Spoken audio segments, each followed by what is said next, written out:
Hi guys, welcome to another tutorial on my YouTube channel. So this is the part 2 of the video. The part 1 was the one that I released a couple of days back. So I'll link that below for you all, for those of you who have not checked it out. In that we made all these swatches that I'm showing you here using clear texture paste and various other products which we use to color clear texture paste. The green one uses liquid watercolors. The golden one was done using mica powder. The red one was done using chalk paints, the orange one using liquid acrylics, and the blue one using glitter and a little bit of watercolor. So this is the one using pure glitter, and the blue one is where I had added a little bit of watercolor just to tint the shimmer. So these are the 5 bases that we created, and now we'll use these bases to make our envelopes. So basically what I have done is I have gotten some basic envelopes, business envelopes from stationery, and I decided to jazz it up using some dyes and the clear texture paste. So what I'm doing is basically that circlish shape that I created using clear texture paste is going to be my focal point, and on top of it I'm going to use these die cutouts. Now this is the newly launched die by Craft Angles. This is called as Happy Diwali die set. It has 7 die cuts that come. So it basically has Shubh Deepavali, Lakshmi ji feet, then it has Om, then it has Happy Diwali in English, and it also has the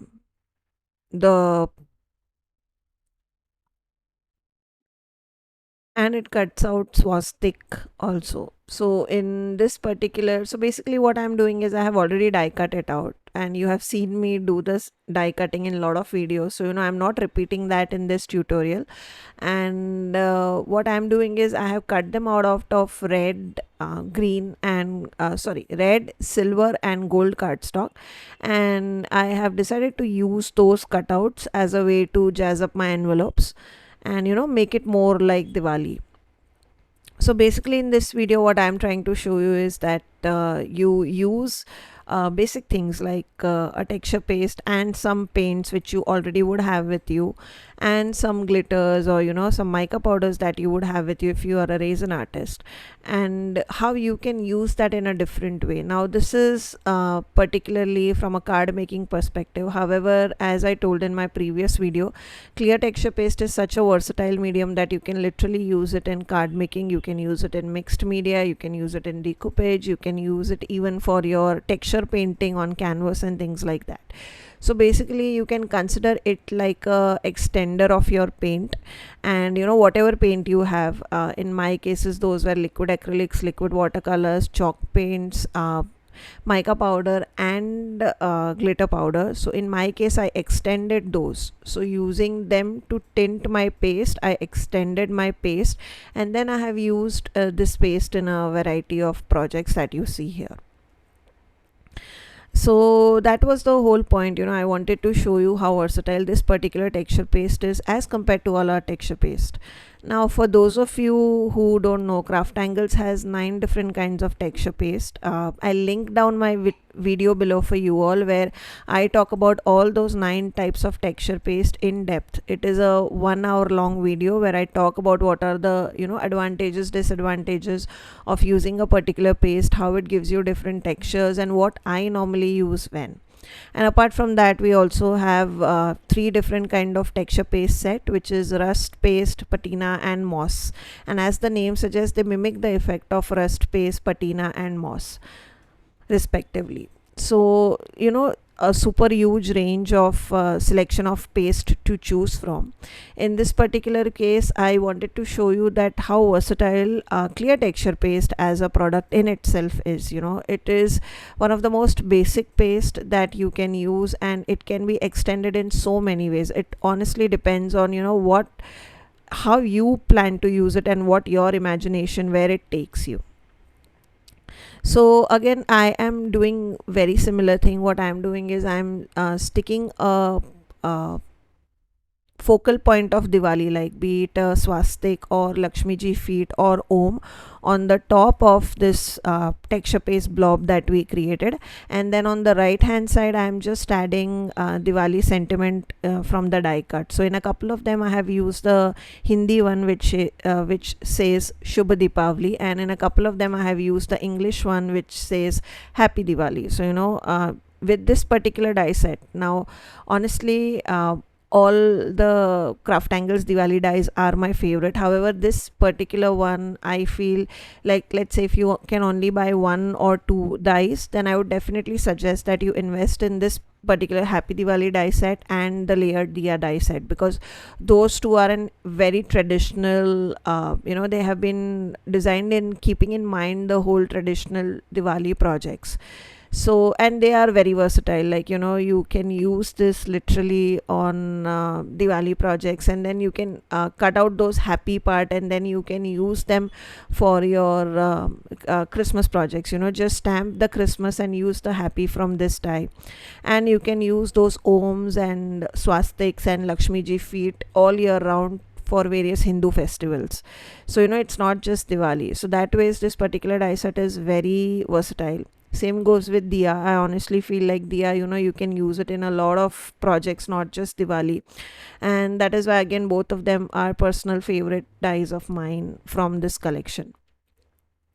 So now here is where I wanted to talk to you about the base that I use. So the Make Art Station by Wendy Vecchi. Now this is something which I have recently added in my stash, and you can see using the grid marks and the scale, it helps me line up the cutout so easily. So if you are a person who does a lot of die cutting, and in terms of making projects for people and selling those projects, so like let's say you have to do it in bulk, then trust me, this particular station will make your life easy, because the magnets keep things in place, the scale helps you line everything, then there are grid marks in the back.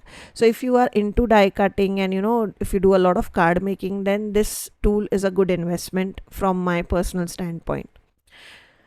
And yeah, so I'm just repeating the same thing across all the 5 envelopes. Again, I have not shown you all of them in detail because it's quite repetitive, and it would kind of get boring. So now that all my envelopes are ready, I am a splatter person, as you know, and I have told this numerous times. So I felt that the white was too white against the blues and the blobs that we created: blue, green, red, orange, and so on. So what I did was I took a similar color liquid watercolor, and I am just adding some splatters on those white areas. So what that does is it kind of takes your eye away from too contrast or too much stark of a difference between the white and that colored blob, and it kind of balances things out.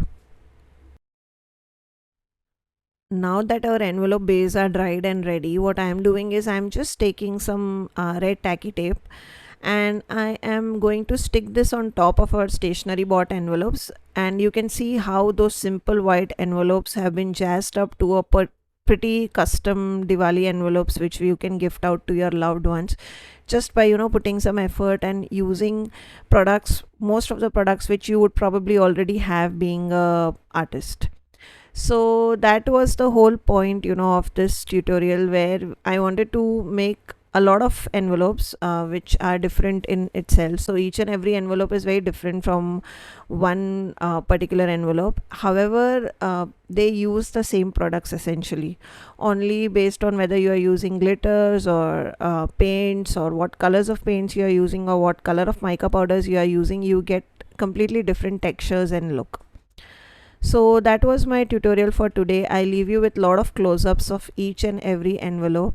This again is personal favorite project of mine. It was very easy to create, very quick to make. Personally, if in Diwali you have a custom or tradition of giving out envelopes, I would suggest that you try this tutorial out. It will save a lot of time. Even though it looks custom, it does not take a lot of time. So that was the tutorial, guys.